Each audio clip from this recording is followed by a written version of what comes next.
सिया को रुद्र ने अपने सीने में समेट रखा था। तभी माहिरा एक्साइटेड हो उनके पास आई और वैसे ही सिया से चिपक गई।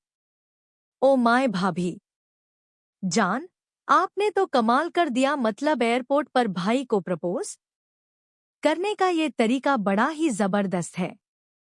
वैसे भाई आप भी कुछ कम नहीं है। कहाँ अभी कुछ देर पहले इन्हें छोड़ कर जा रहे थे और कहाँ अब इन्हें खुद से अलग ही नहीं किया जा रहा है। नॉट बैड, आप दोनों तो बड़े ही छुपे रुस्तम निकले।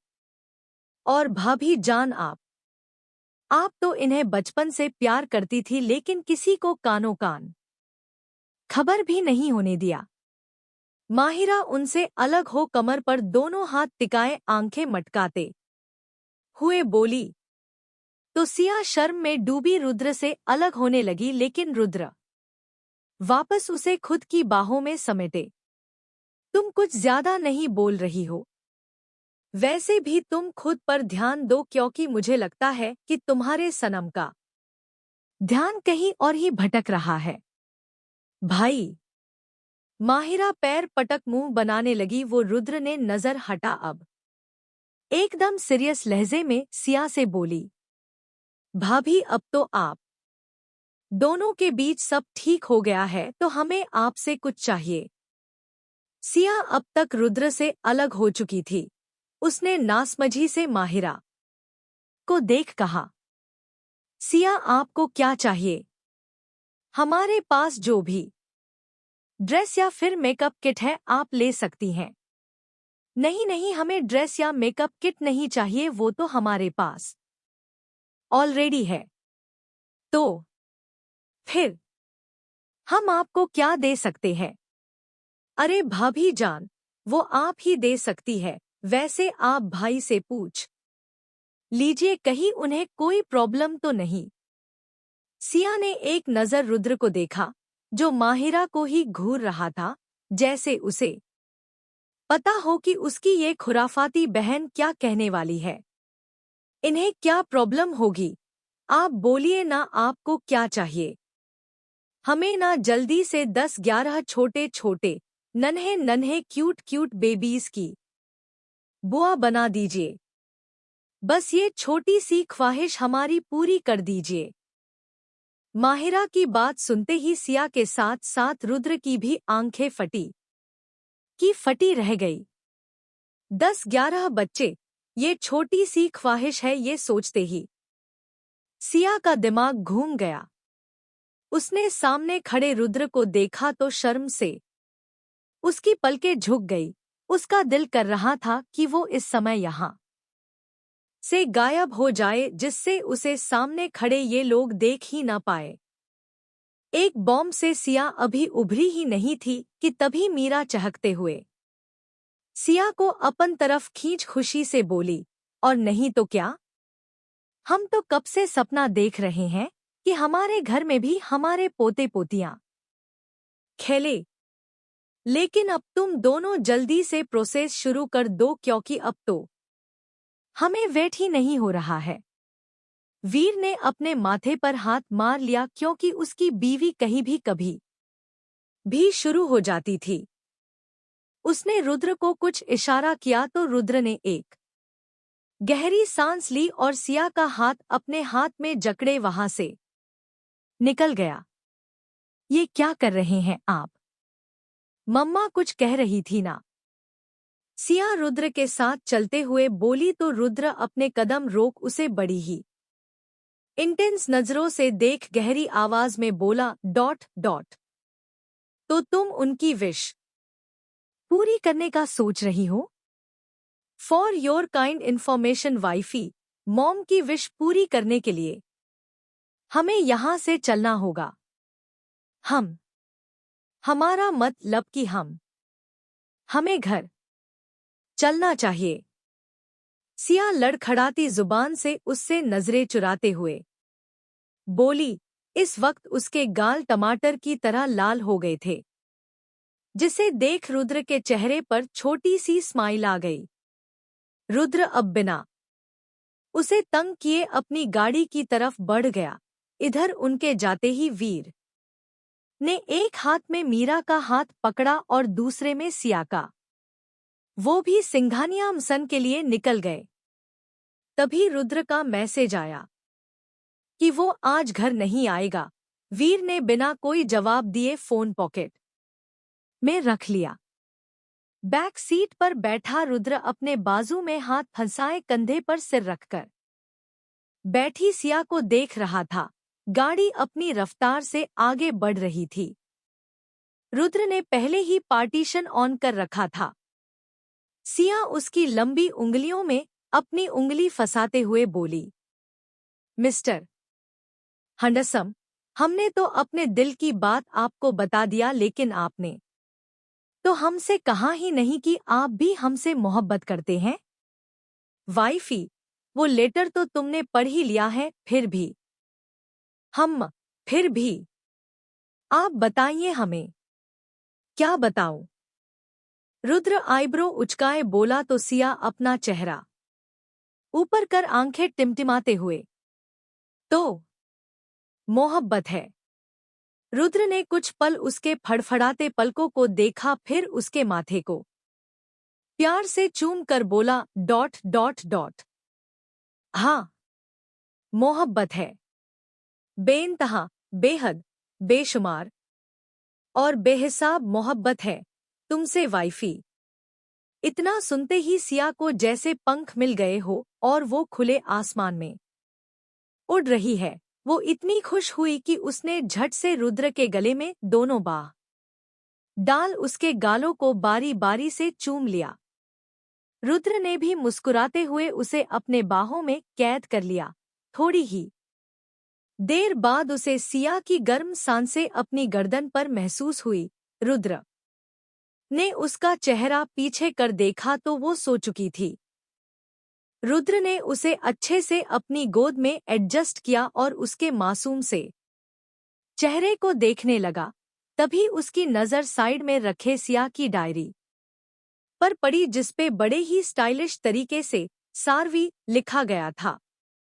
उसने मुस्कुराते हुए फर्स्ट पेज खोला, जिसपे बहुत ही सुंदर राइटिंग में लिखा था, मिस्टर हंडसम। हाँ, यही नाम दिया है हमने आपको, क्योंकि आप हमारे लिए पूरी कायनात के लड़कों में सबसे ज्यादा स्मार्ट और हैंडसम।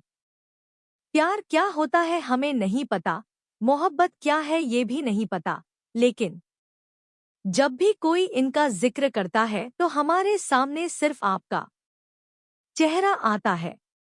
न जाने कब हमें आपसे इतनी मोहब्बत हो गई कि हमें आपके नाम के साथ भी किसी और का नाम गवारा नहीं होता।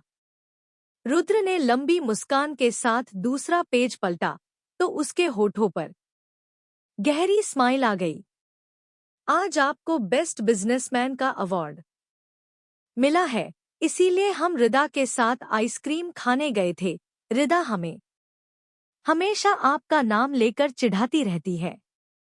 रुद्र ने फिर से पेज पलटा कि दिल चाहता है कि हो तेरा हाथ उस वक्त मेरे हाथ में जब दुनिया की भीड़ में मैं खुद को अकेला पाऊं।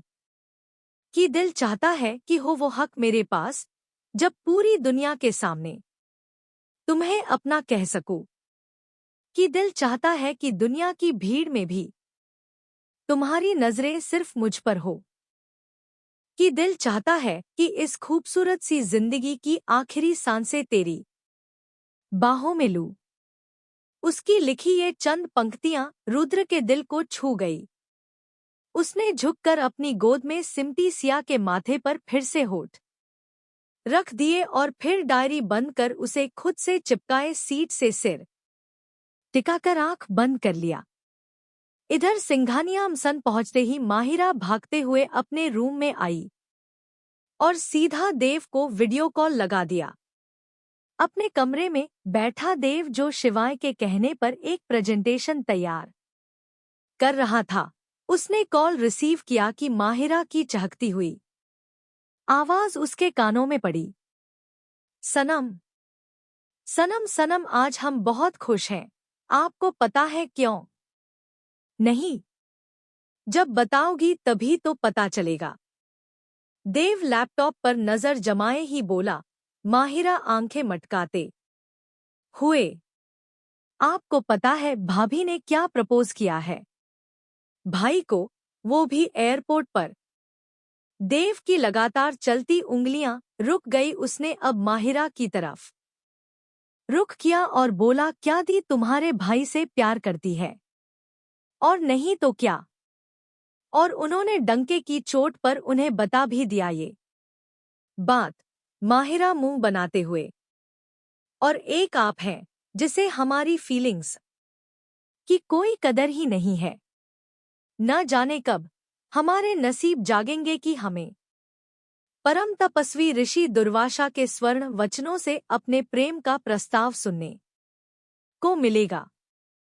देव को उसकी बात सुन हंसी आ रही थी, लेकिन उसने खुद को कंट्रोल किया और बोला, तो तुम्हें मेरे स्वर्ण वचनों से अपने प्रेम प्रस्ताव का जवाब सुनना है? रहने दीजिए, जो हो नहीं सकता उसका जिक्र ही क्यों करना। तुम मुझसे जिद तो करो, पूरी दुनिया तुम्हारे कदमों में लाकर रखने की हिम्मत रखता हूं। देव बेहद इंटेंस नजरों से माहिरा को देखते हुए बोला। तो माहिरा की आंखें उस पर टिक गई। उसे लगा था कि उसके इस तरह से देखने से देव हमेशा की तरह उससे नजर फेर लेगा, लेकिन देव ने ऐसा कुछ नहीं किया, बल्कि उसकी आंखों में अब देखना माहिरा के लिए मुश्किल हो गया। तो उसने झट से कॉल कटकर अपने सीने पर हाथ रख लिया। ओ गॉड, ये सनम को आज क्या हो गया है? इन पर हमारा रंग कैसे चढ़ गया? नीचे रघुवंशी सन में अलग ही सियप्पा चल रहा था। लिविंग रूम में इस वक्त विधान उसके डैड विराज ठाकुर के साथ उनकी पत्नी अनुषा ठाकुर बैठी थी। सामने ही शिवाय के साथ बैठा कबीर बेहद गुस्से से उसे घूरे जा रहा था, जिसे देख विधान बेचारा अपनी नजरें इधर उधर फेर रहा था, लेकिन रह रहकर उसकी नजरें निधि और आरोही के बीच में बैठी निर्वी पर रुक जाती, जो आंखें टिमटिमाते हुए बड़ी ही मासूमियत से उसे देख रही थी। तभी कबीर गुस्से में विराज से बोला, मिस्टर ठाकुर, जरा आप अपने सुपुत्र से पूछ कर बता सकते हैं कि उन्होंने मेरी बेटी को यूं सरेआम किस क्यों किया?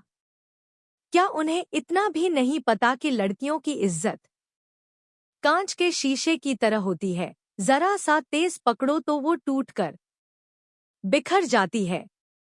मेरी बेटी बहुत ही मासूम है, उसे अभी दुनियादारी की समझ नहीं है, तो इसका मतलब ये नहीं कि ये उसे बहला फुसला कर उसके साथ मिसबिहेव करेंगे।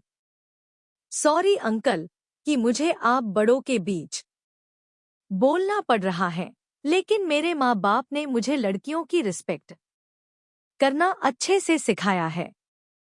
मुझे नहीं पता कि निर्वी ने आपको क्या बताया, लेकिन मेरा ट्रस्ट करिए, मैंने आपकी बेटी के साथ कुछ भी गलत नहीं किया है। उसे बीच सड़क पर गाड़ियों से घिरा देख मेरी जान निकल गई थी।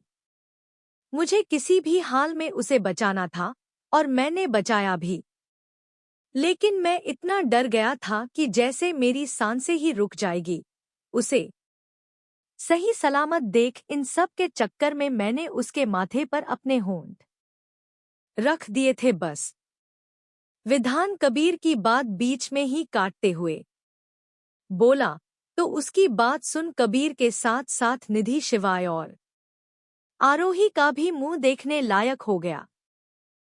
तीनों ने नजर घुमाकर निर्वी को देखा कि निर्वी अपनी पलकें जल्दी जल्दी झपकाते हुए बड़ी ही मासूमियत से, अरे मैं यही तो कहना चाहती थी कि सुपरहीरो ने मेरे फॉरहेड पर किस किया था। आप लोग मेरी बात ही नहीं सुन रहे हैं। दरअसल घर आने के बाद निर्वी ने निधि को जब बताया कि आज कैसे वो बीच सड़क पर घबराकर रुक गई थी, तो विधान ने उसे बचाया और उसे किस भी किया। किसी ने उसकी बेटी को किस किया ये सुनते ही निधि आग बबूला हो गई। उसने तुरंत कबीर और शिवाय को ये सब बताया, जिससे शिवाय ने रिसेप्शन की फोटो निर्वी को दिखाकर विधान के बारे में पता करवाया। फिर क्या था, शिवाय और कबीर ने सीधा विधान और उसके मॉम डैड को अपने घर आने को कह दिया।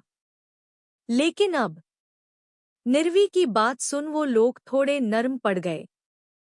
निर्वी के कहने पर कि विधान ने उसे माथे पर किस किया था, सबका मुंह देखने लायक हो गया, खास करके कबीर का। उसने घुर कर निधि को देखा कि निधि ने तुरंत अपना चेहरा फेर लिया।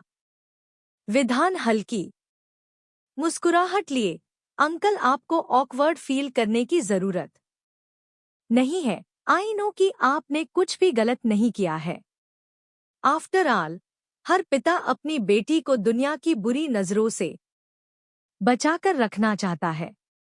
वेल, मैं घुमा फिरा कर बात नहीं करता, मैं आपकी बेटी से शादी करना चाहता हूँ। चंद मुलाकातों में ही मुझे कब इसकी मासूमियत से प्यार हो गया, ये मुझे खुद पता नहीं चला। अगर आप अपनी बेटी के लायक मुझे समझते हैं तो प्लीज इस रिश्ते से मना मत करिएगा। विधान की बात सुनते ही कबीर और निधि हैरानी से एक दूसरे का मुंह देखने लगे। उन्हें समझ ही नहीं आ रहा था कि वो विधान की बात का क्या जवाब दे। वहीं विराज और अनुषा अपने बेटे की पसंद को मन ही मन सराह रहे थे, क्योंकि निर्वी थी ही इतनी सुंदर कि किसी की भी नजरें उस पर ठहर ही जाती।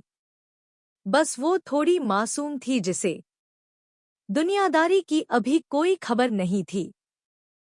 निधि विधान को मना करने ही वाली थी कि कबीर ने उसे इशारे से चुप रहने को कहा और फिर विधान और उसकी फैमिली की तरफ देख बोला, सबसे पहले तो मैं आप सबसे माफी मांगना चाहता हूँ। दरअसल मेरी निर्वी सबको अपनी तरह ही मान लेती है। उसे पता ही नहीं चलता कि किसके दिल में क्या है। और विधान बेटा, मेरी बच्ची की जान बचाने के लिए थैंक यू। तुम्हारे जैसा लड़का अगर मैं खुद ही ढूंढता अपनी बच्ची के लिए तो मुझे नहीं मिलता। निर्वी तुम्हारे साथ अकेली थी, तुम चाहते तो उसके साथ कुछ भी बदतमीजी कर सकते थे, लेकिन तुमने ऐसा नहीं किया। पर कबीर, निर्वी की उम्र ही क्या है, अभी शादी। आंटी, मुझे पता है कि अभी निर्वी की स्टडी चल रही है, लेकिन ट्रस्ट मी, मेरी वजह से उसे कोई प्रॉब्लम नहीं होगा। इनफैक्ट मैं खुद उसकी हेल्प कर दिया करूंगा। निधि की बात बीच में ही काटते हुए विधान ने कहा तो निधि चुप हो गई। उसे परेशान देख अनुषा मुस्कुराते हुए उसका हाथ अपने हाथों में थाम बोली, निधि जी, आपको इतना परेशान होने की जरूरत नहीं है। निर्वी मेरे लिए मेरी बेटी जैसे ही है, उसे हमारे घर में कोई परेशानी नहीं होगी। अनुषा के प्यार भरे शब्दों ने निधि की परेशानी को कुछ कम किया, लेकिन अभी भी वो निर्वी के लिए परेशान थी। निधि की सहमति मिलते ही अनुषा ने अपने हाथों में पहना खानदानी कंगन निकाल निर्वी के हाथ में पहनते हुए कहा, ये हम ठाकुरों का खानदानी कंगन है, जिसे माँ ने मुझे पहनाया था और अब मैं तुम्हें पहना रही हूँ। बाकी बहुत जल्द ही मैं माँ और पापा जी के साथ सगाई के बारे में बात कर आप सबको बता दूंगी। आरोही ने सभी का मुंह मीठा करवाया। तभी विधान सबकी तरफ देख बोला, अगर आप सबको कोई प्रॉब्लम ना हो तो क्या मैं निर्वी से कुछ बात कर सकता हूँ। कबीर ने हाँ में सिर हिलाया तो निधि ने निर्वी से विधान को गार्डन दिखाने को कहकर बाहर भेज दिया। निर्वी बिना कुछ बोले विधान के साथ बाहर आ गई। उसे खामोश देख विधान उसका चेहरा देख बोला, बेबी गर्ल, क्या तुम मुझसे नाराज हो? नहीं तो तो फिर मुझसे बात क्यों नहीं कर रही हो? विधान के सवाल पर निर्वी ने पलके उठाकर उसे देखा, फिर रुआसा सा चेहरा बनाते हुए बोली, क्या आप मुझसे शादी करेंगे? हाँ, लेकिन क्या तुम्हें मैं अच्छा नहीं लगता? तुम रो क्यों रही हो? विधान बड़ी ही बेचैनी से उसकी नम आंखें देख बोला। तो क्या शादी के बाद आप भी मुझे मारेंगे? व्हाट? ये किसने कहा तुमसे कि मैं शादी के बाद तुम्हें मारूंगा? विधान ने हैरानी से कहा तो निर्वी सुबकते हुए, मेरी एक फ्रेंड है, उसकी दीदी की शादी हुई तो उसके हस्बैंड उसे मारते हैं। वो कह रही थी कि शादी के बाद सभी हस्बैंड ऐसा करते हैं। ओ गॉड! बेबी गर्ल, पहले तुम रोना बंद करो। मैं नहीं मारूंगा तुम्हें, और जो लोग मारते हैं वो बहुत ही बुरे और गंदे होते हैं। लेकिन मैं तो अच्छा हूं ना? हाँ, आप अच्छे तो लगते हैं। और फिर आपने तो मुझे कितनी बार बचाया है। निर्वी अब किसी समझदार बच्ची की तरह अपने आंसू पोंछते हुए बोली। विधान हल्की स्माइल लिए, तो क्या तुम अब मुझसे शादी करोगी? हाँ, करूंगी, लेकिन आप प्रॉमिस करिए कि मुझे मारेंगे नहीं। अरे बाबा, प्रॉमिस नहीं मरूंगा। इनफैक्ट अगर मुझसे कोई गलती हुई भी तो तुम ही मुझे मार लेना, लेकिन हाँ, कमरे में सबके सामने नहीं। विधान की बात सुनते ही निर्वी खिलखिलाकर हंसने लगी, जिसे देख अभी अभी वहां आई निधि के चेहरे पर भी स्माइल आ गई। इधर मल्होत्र मेसन रूहांश के बिहेवियर से रूही का दिल बुरी तरह से बेचैन था। वो नीचे आई तो पता चला आज रूहांश बिना ब्रेकफास्ट किए ही ऑफिस चला गया है। उसने डिसाइड किया कि वो उसके लिए लंच लेकर जाएगी, जिसमें अनीशा ने उसकी मदद की। अनीशा ने मेड से कहकर सब कुछ रूहांश के पसंद का बनवाकर पैक करवा दिया। फिर रूही के हाथ में टिफिन बैग पकड़ाते हुए बोली, कान मरोड़ देना उसकी अगर खाने से आनाकानी की तो। रूही मुस्कुराते हुए बाहर निकल गई। थोड़ी ही देर में उसकी गाड़ी मल्होत्रा कंस्ट्रक्शन के सामने आकर रुकी। रूही गाड़ी से बाहर आई, अंदर आते हुए सीधा रूहांश के केबिन की तरफ बढ़ गई। रिसेप्शनिस्ट ने भी उसे जाने से नहीं रोका, क्योंकि अब तक तो सभी को ही पता चल चुका था कि रूही रूहांश की पत्नी है। लिफ्ट से 5th फ्लोर पर पहुंचने के बाद वो रूहांश का केबिन ढूंढते हुए इधर उधर अपनी नजरें दौड़ाने लगी। रूही जैसे जैसे आगे बढ़ रही थी, काम कर रहे सभी एम्प्लॉय उसे ग्रेड करते जा रहे थे। तभी सामने ही उसे रूहांश का केबिन दिखा। चेहरे पर हल्की स्माइल के साथ उसने डोर खोला कि सामने का नजारा देख उसके होश उड़ गए। चेहरा एकदम गुस्से से तमतमा गया। इधर रुद्र की गाड़ी एक बड़े से फार्म हाउस के सामने रुकी। गाड़ी रुकने की आवाज से सिया की नींद भी खुल गई। उसने आंख मलते हुए बाहर देखा। सिंघानिया मेंसन की जगह कहीं और देख वो असमंजस से रुद्र को देखते हुए बोली, ये हम कहाँ आए हैं मिस्टर हंडसम? रुद्र उसके चेहरे पर आए बालों को कान के पीछे सरकाते हुए, अभी पता चल जाएगा वाइफी। इतना कहते ही रुद्र ने सिया को गोद में उठाए ही गाड़ी से बाहर निकला और फार्म हाउस के अंदर जाने के लिए कदम बढ़ा दिया। सिया उसके कंधे पर दोनों हाथ कसते हुए आसपास की खूबसूरती को निहारे जा रही थी। दरअसल वो फार्म हाउस बहुत ही सुंदर था।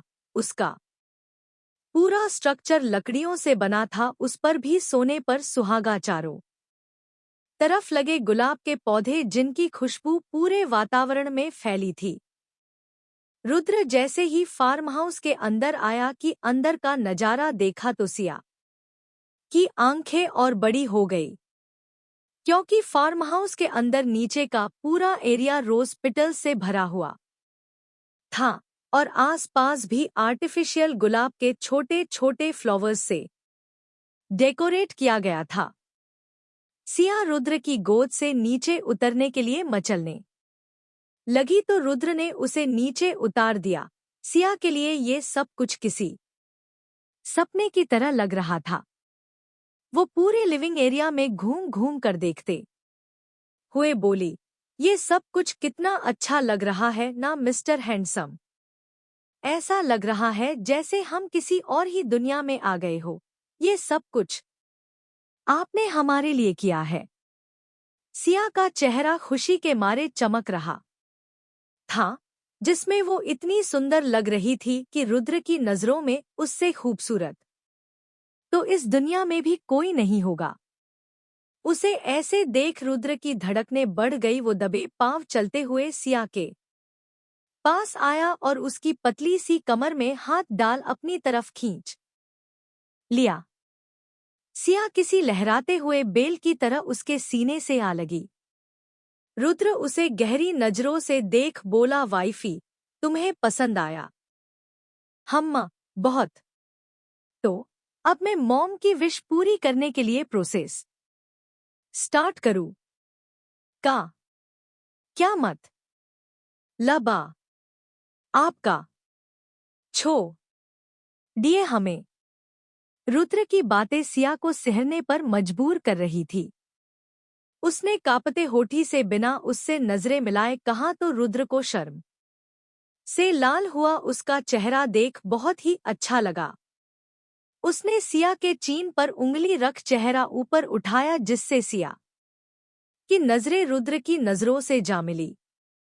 रुद्र उसके फड़फड़ाते होठों को अंगूठे से रख करते हुए बोला, वाइफी, शर्म से रेड हुए तुम्हारे ये गाल किसी टमाटर की तरह लगते हैं।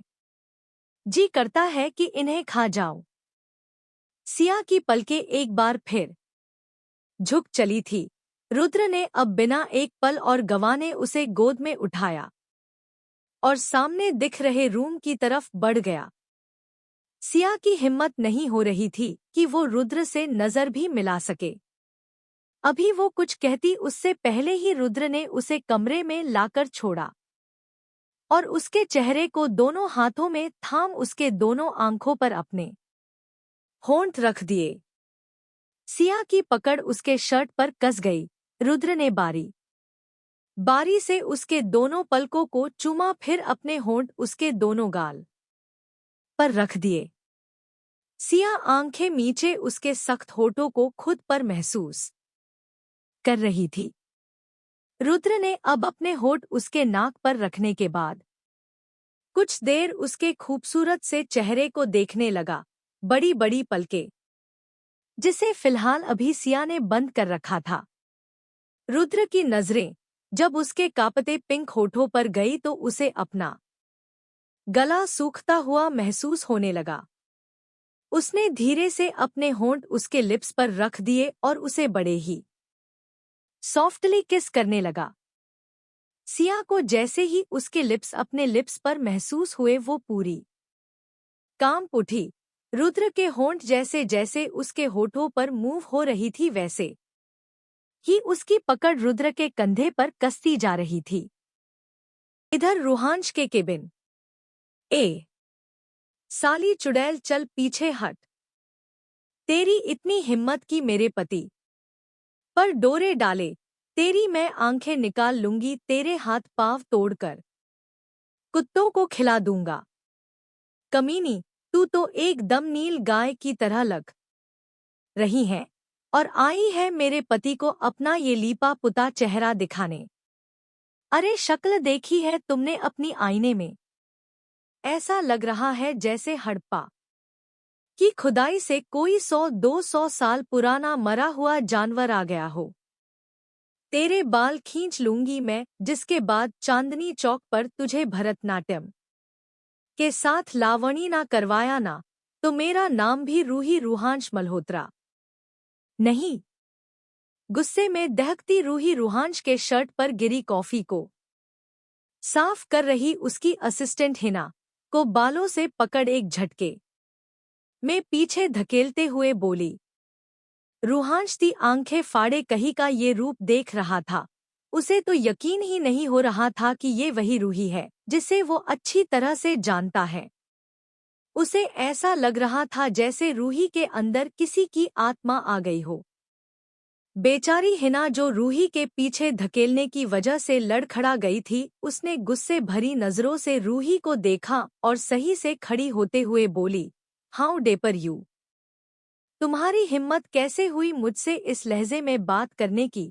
तुम्हें शायद पता नहीं है कि मैं यहाँ के सीईओ की पर्सनल असिस्टेंट हूँ।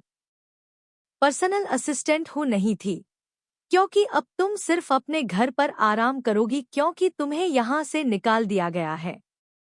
रूही दोनों हाथ बांध उसे सर्द नजरों से देखते हुए बोली, तो हिना पूरे एटीट्यूड से चलते हुए रूहांश के बगल में खड़ी हो गई और रूहांश चेहरे पर उंगली घुमाते हुए बोली, ओ रियली, तुम होती कौन हो मुझे यहाँ से निकालने वाली? सद आप इस बहन जी को यहाँ से भेजिए ना, पता नहीं कहाँ से आ गई है। दरअसल रूही ने एक ब्लैक कलर का फुल स्लीव्स फ्रॉक सूट पहना था, हाथों में भरा चूड़ा और माथे पर लगी छोटी सी बिंदी के साथ मांग में सिंदूर, जिसमें वो लग तो बहुत ही खूबसूरत रही थी। लेकिन हिना को उसकी खूबसूरती देख जलन हो रही थी, इसीलिए उसने रूही की इंसल्ट करने के इरादे से कहा, तेरी तो। गुस्से में आग बबूला होते हुए रूही ने हिना का हाथ जो भी रूहांश के चेहरे पर फेर रही थी, उसे मरोड़ दिया, जिससे हिना के चेहरे पर दर्द की लकीरें आ गई। उसका हाथ पकड़े रूही अब उसे घसीटते हुए केबिन से बाहर लेकर आई और उसे एक झटके से आगे की तरफ धकेलते हुए बोली, तुम जानना चाहती हो ना कि ये बहन जी है कौन? तो दिमाग कान किडनी और लिवर सब खोलकर सुनी, मैं तुम्हारे सरर की वाइफी हूँ। अब समझ में आया, क्योंकि पहली बार में तो तुमने शायद सुना नहीं था, है ना?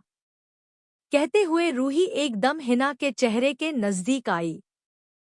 शोर शराबा सुन, अब तक सभी एम्प्लॉय वहां इकट्ठे हो गए थे और हिना का इंसर्ट होते देख उन्हें बड़ा ही मजा आ रहा था। हिना अभी 4 दिन पहले ही रूहांश के असिस्टेंट की पोस्ट पर सेलेक्ट हुई थी। असिस्टेंट होने की वजह से वो सभी पर अपना रौब झाड़ती, वही रूहांश बाबू तो केबिन के बाहर इस नज़ारे को देख रहे थे। तभी हिना ने शायद कुछ कहा कि रूही का दबा गुस्सा फूट पड़ा और उसने दोनों हाथों से हिना के बाल पकड़ खींचते हुए बोली, तू तो एक नंबर की घटिया लड़की है। आज मैंने भी तुझे अच्छे से चुड़ैल ना बनाया तो मेरा भी नाम रूही नहीं। हिना बेचारी दर्द से तड़पती हुई उसका हाथ अपने बालों से छुड़ाने की कोशिश में थी।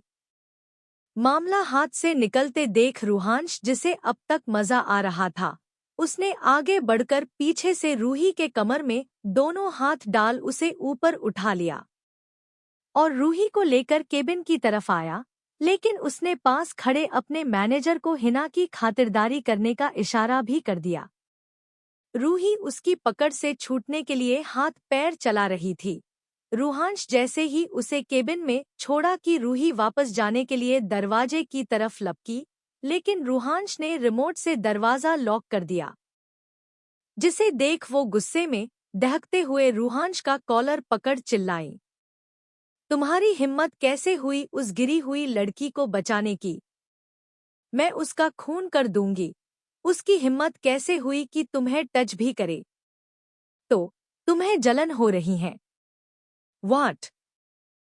मैंने कहा, उसके मुझे छूने से तुम्हें जलन हो रही है, तो तुम क्यों नहीं टच करती मुझे? इतना भी बुरा नहीं हूं मैं। रूही के शॉक्ड चेहरे को देख रूहांश उसके कमर में हाथ डाल खुद से चिपकाते हुए कहा, तो रूही की पकड़ उसके कॉलर पर से ढीली पड़ गई। उसे अब समझ आया कि उसने किया क्या है। हिना को रूहांश के ऊपर झुके देख रूही को पता नहीं क्यों बहुत गुस्सा आया और इसी गुस्से में उससे ये सब हो गया। जवाब दो मुझे, तुम्हें जेलेसी हुई ना हिना को मेरे इतने करीब देख?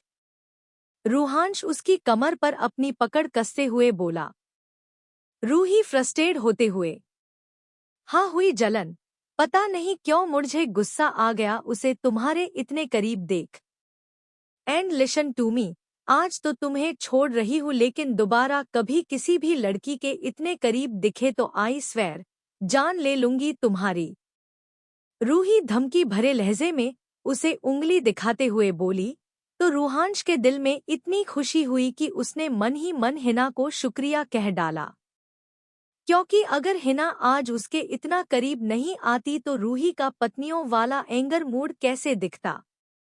चेहरे पर लंबी स्माइल लिए रूहांश ने उसके माथे पर अपने होंठ रखते हुए कहा, अर्धांगिनी जी, आपका हुक्म सर। आंखों पर पता नहीं क्यों लेकिन रूही को उसके इस तरह माथे पर चूमने से बहुत ही सुकून मिलता था, जैसे उसकी अब तक की सारी थकान दूर हो गई हो। एक सिंघानिया मेंसन में सभी को पता था कि आज सिया रुद्र नहीं आने वाले, तो सब लोग डिनर करके अपने कमरे में चले गए थे।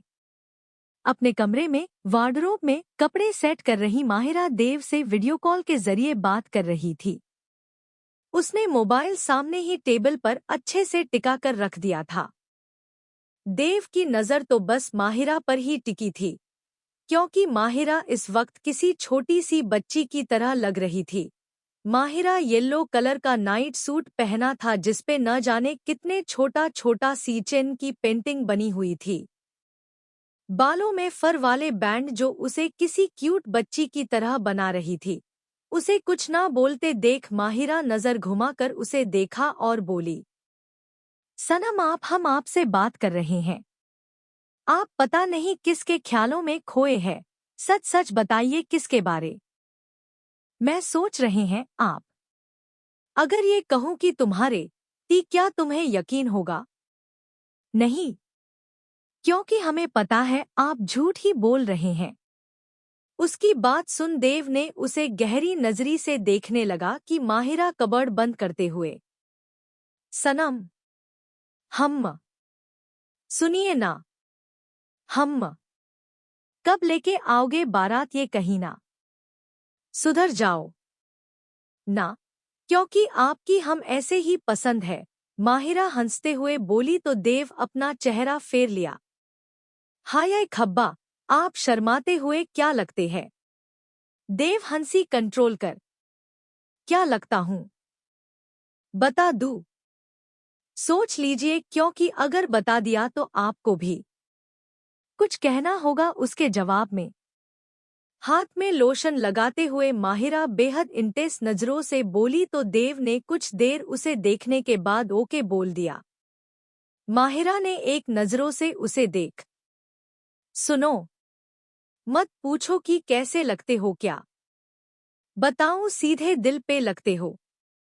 अब आपकी बारी।